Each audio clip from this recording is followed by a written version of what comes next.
یہ ابتدائی رشتہ ہے. اللہ نے آدم کو بنایا اور حوا کو ساتھ بیوی بنایا، اولاد بعد میں دی. اور ایک اور بات، آدم کو بنا دیا مٹی کا پتلا اکٹھا کر کے، مٹی اکٹھی کر کے پتلا بنا دیا.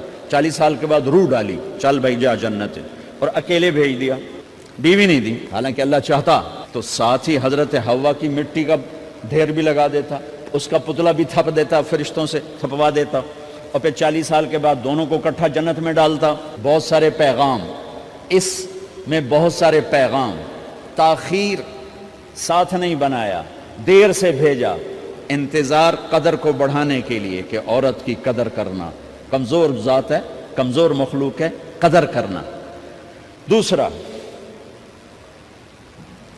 پہلے دن پتلا نہیں بنایا کہ ننگا پڑا ہو.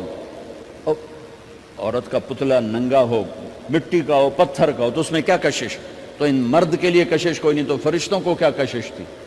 پہلے دن سے عورت کو پردے میں بنایا، بے پرد نہیں کیا، بے پرد نہیں کیا، اس کا پتلا نہیں بنایا، اسے ننگا نہیں چھوڑا،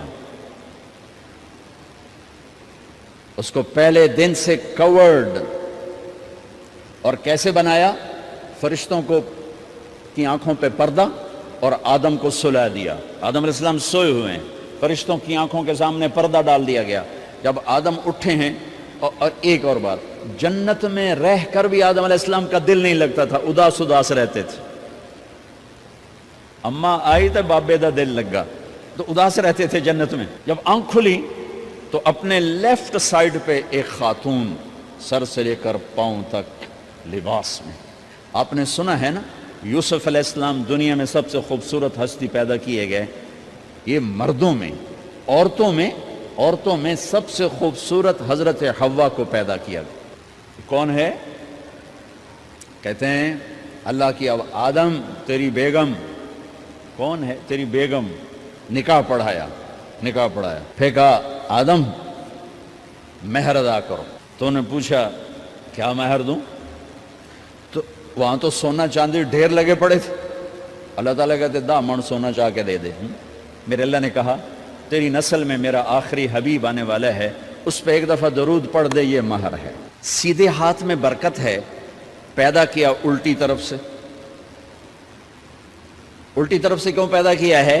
کہ الٹی طرف دل ہے، اور دل کے نیچے جو پسلی ہے وہاں سے پیدا کیا. اس میں پیغام کیا دیا کہ عورت جس روپ میں ہو، پہلا روپ اس کا بیوی بنا، پھر وہ ماں بنی، پھر اس آگے بیٹی کا روپ ہے، پھر بہن کا روپ ہے، پھر خالہ ہے، پھوپھی ہے، دادی ہے، نانی ہے، ساس ہے. جس روپ میں بھی عورت ہے اس کو دل کے قریب جگہ دو. یہ دل کے نیچے سے پیدا کرنے میں یہ پیغام دیا گیا ہے. اسے ذلیل نہ کرو، اسے خوار نہ کرو، اسے بے عزت نہ کرو، اس پر شدت نہ کرو. تو پہلا بنیادی رشتہ خامند اور بیوی ہے، اور آخری رشتہ بھی خامند اور بیوی ہے. لیکن اس وقت ہمارے معاشرے میں خامند سے زیادہ اس کے ماں باپ حق جتلاتے ہیں، خامند سے زیادہ اس کی بہنیں حق جلاتی ہیں، خامند سے زیادہ اس کے رشتہ دار حق جتلاتے ہیں، اور جھوٹی سچی شکایتیں لگا کر بیوی سے متنفر کرتے ہیں، اور کہیں بیوی کو خامند سے متنفر کرتے ہیں. آپس میں لڑائی لڑا کے پھر خوش ہوتے ہیں. میرے نبی سے پوچھا جائے یا رسول اللہ آپ کو سب سے زیادہ کس سے پیار ہے؟ تو آپ نے کہا عائشہ سے. اللہ، وہ جھیپ کے کہنے کے نہیں، میں پوچھ رہا ہوں لوگوں میں آپ کو کس سے زیادہ پیار ہے؟ تو آپ کہتے ابو بکر سے. تو آپ نے پھر کہا ابوہا، مجھے عائشہ کے باپ سے زیادہ پیار ہے. پھر پہلے عائشہ کا، تو پھر کہتے ابو بکر. تو آپ نے کہا نہیں، ابوہا، مجھے عائشہ کے باپ سے سب سے زیادہ پیار ہے. یہ آپ کو میسج دیا ہے کہ گھر کی زندگی کیسے ہوتی ہے. کوئی عشق نہیں چڑھا ہوا تھا، میسج ہے نا. ہم عائشہ چھوٹی عمر کی تھیں، ان کو آٹا گوندھ کے دیتے تھے، آٹا گوندھ کے دیتے تھے. پھر جب ان کو آٹا گوندھنا آ گیا پھر چھوڑ دیا. پھر ان کو سامنے بٹھا کر لقمے بنا کے کھلاتے تھے. پھر ہم عائشہ رضی اللہ تعالیٰ عنہ کوئی گوشت کا ٹکڑا، وہاں بڑے بڑے گوشت کے ٹکڑے پکائے جاتے تھے، تو کوئی گوشت کا ٹکڑا اٹھایا اور ایسے 2-4 جگہ سے نوچا اور پھر رکھ دیا. سارا کھایا نہیں جاتا تھا، تو اللہ کے نبی اسی کو اٹھاتے اور حضرت عائشہ کو دکھا کر، جہاں سے حضرت عائشہ نے نوچا ہوتا تھا وہاں سے یوں کاٹ کے دکھاتے تھے. پھر عائشہ رضی اللہ تعالیٰ نے گلاس اٹھایا پانی پینے کے لیے, جہاں ہونٹ لگائے پہ گلاس رکھ دیا. بڑے بڑے گلاس ہوتے تھے تو حضرت ہمارے نبی اٹھاتے تھے, جہاں عائشہ کے ہونٹ لگے ہوتے تھے وہاں ہونٹ لگا کے پانی پیتے تھے. یہ آپ کو سکھانے کے لیے ہے. اپنے گھر والوں کے ساتھ بیٹھ کے کھانا کھاتے.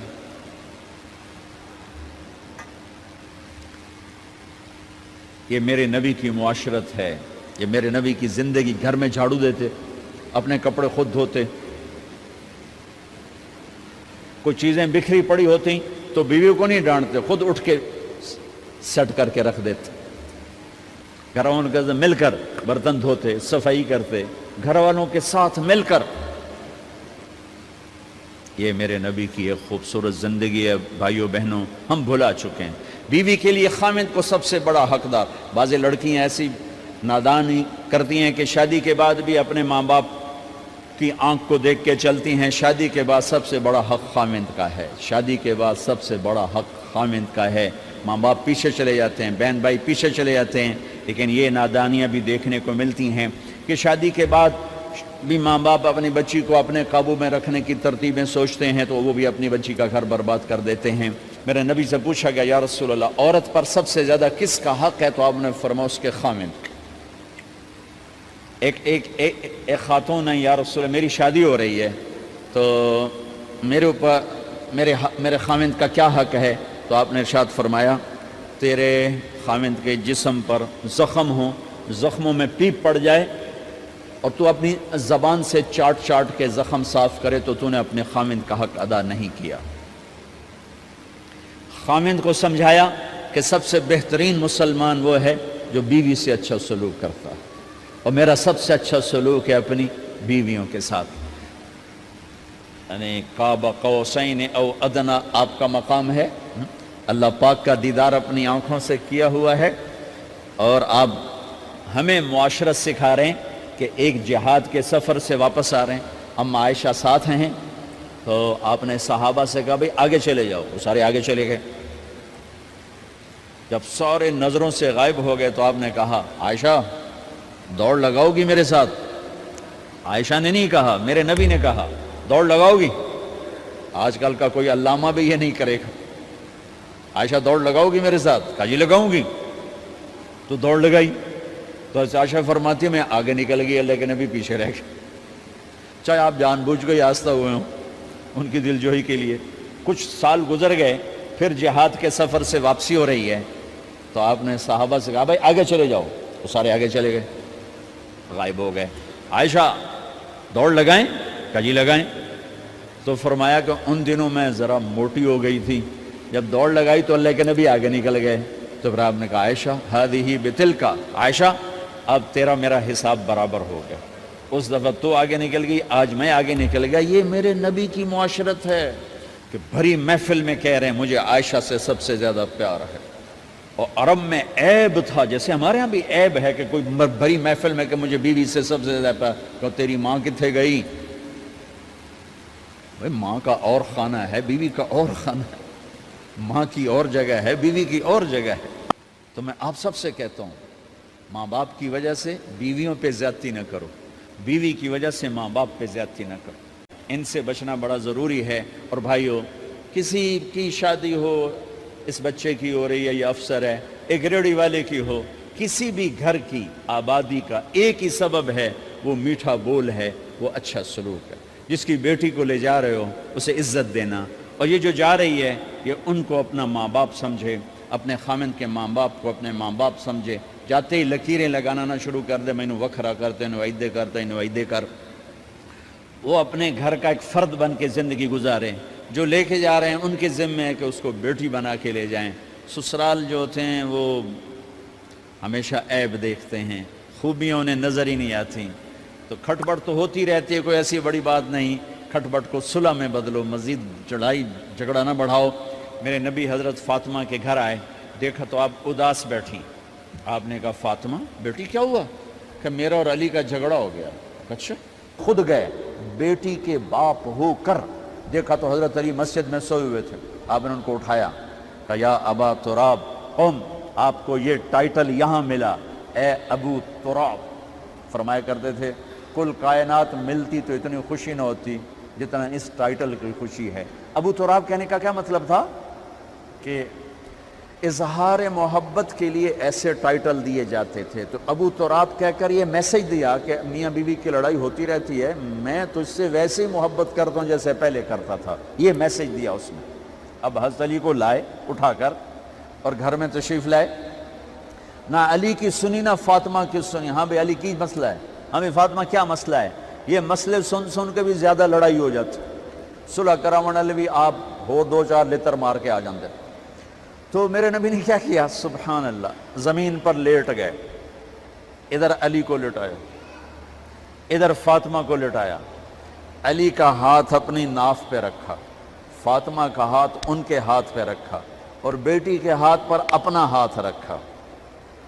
پھر فرمایا کہو ہماری صلح ہو گئی، علی کہو، فاطمہ کہو، دونوں نے کہا ہماری صلح ہو گئی۔ آپ اٹھے، خوش خوش باہر آئے، چہرہ ایسے گلاب کے پھول کی طرح۔ صحابہ نے عرض کی یا رسول اللہ آج آپ بڑے خوش نظر آ رہے ہیں۔ فرمایا علی و فاطمہ کی صلح کرا کے آ رہا ہو۔ تو کھٹ بٹ ہو جانا تو کوئی بڑی بات نہیں ہے، مطلب یہ وہ گھر ہے، میں اس گھر کی کیا تعریف کر سکتا ہوں۔ تو میں آگے کا ایک قول سنا دیتا ہوں ابن عباس کا کہ جنت میں نور کی چمک اٹھے گی، ساری جنت ہی کہیں گے یہ نور کیسا نور ہے بھائی جو ساری جنت کے نور پر چھا گیا؟ تو فرشتے بتائیں گے کہ او جنت الفردوس میں علی و فاطمہ بیٹھے ہیں، کسی بات پہ ہنسے ہیں، ان کے دانتوں سے جو نور نکلا ہے اس نے جنت کو روشن کر دیا۔ لیکن کھٹ پٹ یہاں بھی ہو گئی، ان سے بڑا گھر میرے نبی کا ہے، وہاں بھی کھٹ پٹ۔ ایک دفعہ آپ نے حضرت عائشہ سے کہا مجھے پتہ لگ جاتا ہے جب تو مجھ پہ ناراض ہوتی ہے، مجھے پتہ چل جاتا ہے۔ انہوں نے عرض کی یا رسول اللہ آپ کو کیسے پتہ چلتا ہے؟ کہ جب تو مجھ پہ ناراض ہوتی ہے نا تو قسم اٹھاتے ہوئے کہتی ہے ابراہیم کے رب کی قسم، اور جب مجھ پہ راضی ہوتی ہے تو پھر تو قسم اٹھاتے ہوئے کہتی ہے محمد کے رب کی قسم۔ کہ ایسے مجھے پتہ چل جاتا ہے جب تو کہتے ہیں نا ابراہیم کے رب کی قسم تو مجھے پتہ چل جاتا ہے کوئی کھٹ بٹ ہو گئی ہے۔ تو نبی کے گھر میں بھی ہو جاتی ہے، یہ مسئلہ تو ختم ہوگا جنت میں۔ ہمارے ذمہ ہے کہ ان چیزوں کو کم کریں، یہ ایک میرے نبی کی معاشرت ہے میرے بھائیوں، اسے سیکھو، اسے سمجھو، اسے پڑھو۔ تو بھائیوں میرا نبی ایک زندگی دے کر گیا ہے، یہ چونکہ شادی کا موقع ہے اس کو میں نے تفصیل سے بیان کیا ہے، اس کی تفصیل بیان ہی نہیں کی جاتی، یہ اتنی ضروری ہے جتنی نماز ضروری ہے۔ نماز تو 5 وقت پڑھیں گے، زندگی 24 گھنٹے روپ بدل رہی ہے، ہر روپ میں میرا نبی کیا چاہتا ہے اس کو سیکھو، اس کو سمجھو، کرو گے اللہ آپ کو چمکائے گا، بنائے گا۔ اپنی کمائیوں میں حلال لاؤ، حرام سے بچو۔ جج بھی بیٹھے ہیں، وکیل بھی بیٹھے ہیں، کسی ظالم کے وکیل نہ بنو۔ وَلَا تَقُلْ لِلْخَائِنِينَ خَصِيمًا۔ آپ کو ایک آیت میں جوڈیشری، جج، مقننہ اور وکلاء کا پیغام اللہ کا سنا دیتا ہوں۔ اِنَّا أَنزَلْنَا إِلَيْكَ الْكِتَابَ بِالْحَقِّ لِتَحْكُمَ بَيْنَ النَّاسِ بِمَا أَرَاكَ اللَّهُ وَلَا تَقُلْ لِلْخَائِنِينَ خَصِيمًا۔ مقننہ، قانون ساز، تو اِنَّا أَنزَلْنَا إِلَيْكَ الْكِتَابَ بِالْحَقِّ، قانون بنانے کا حق اللہ کو ہے، اللہ کے قانون کو اپناؤ۔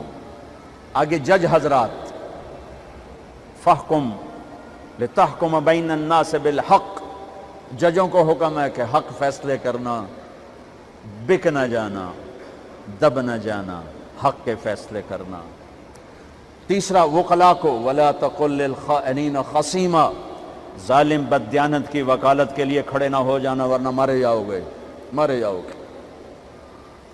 وَلَا تَقُلْ لِلْخَائِنِينَ خَصِيمًا، ان کے لیے دلائل قائم نہ کرنا ورنہ ہلاک و برباد ہو جاؤ گے۔ تو بھائیو یہ نکاح کو ذرا میں نے تفصیل سے بیان کیا ہے کہ یہ زندگی ہے جس کو سیکھنا ہے۔ حلال کماؤ، بچوں کو حلال دو، بیوی کو حلال دو۔ اللہ کی قسم حرام سے کبھی بہار نہیں آتی اور حلال پہ کبھی خزاں نہیں۔